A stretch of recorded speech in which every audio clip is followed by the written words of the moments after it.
Let us read Genesis chapter 1, verses 1 to 2. In the beginning, God created the heavens and the earth. Now the earth was void and without form. Darkness was over the surface of the deep, and the Spirit of God was hovering over the waters.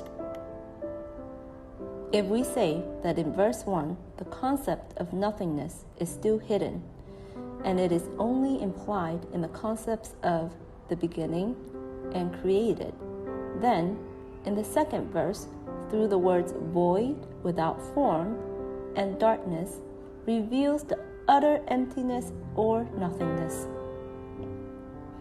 Ancient Greek philosopher Aristotle said that things are a combination of material and form.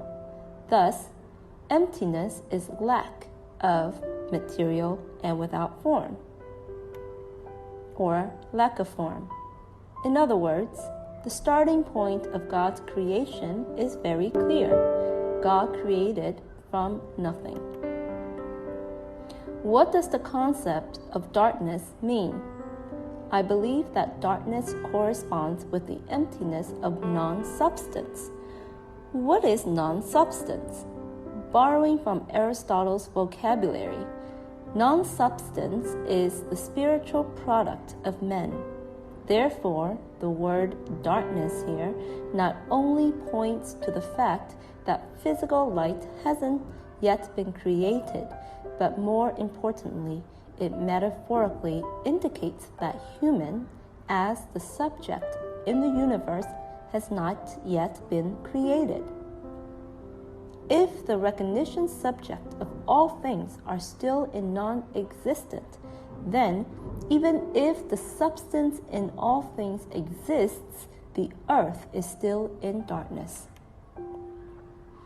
The reason why the concept of nothingness is particularly emphasized is because it is the basic premise for us to know God's creation and beginning.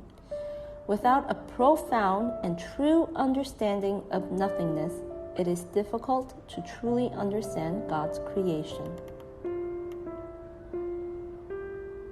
In fact, in our lifetime, the experience of nothingness is achieved through profound reflection on the experience of life, as seen in Sartre's existential philosophy and his book, Being and Nothingness.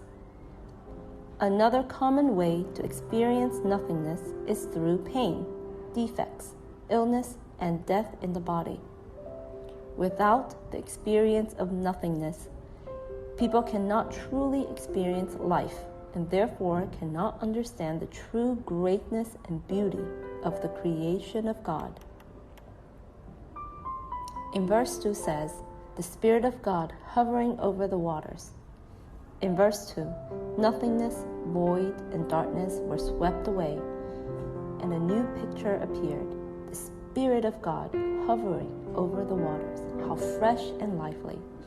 The water here has both material and form, and it is a beautiful representative of the substance in a new world created by God from nothing. Here, it is no longer the darkness over the surface of the deep, but the Spirit of God is hovering, unimpeded, and joyful.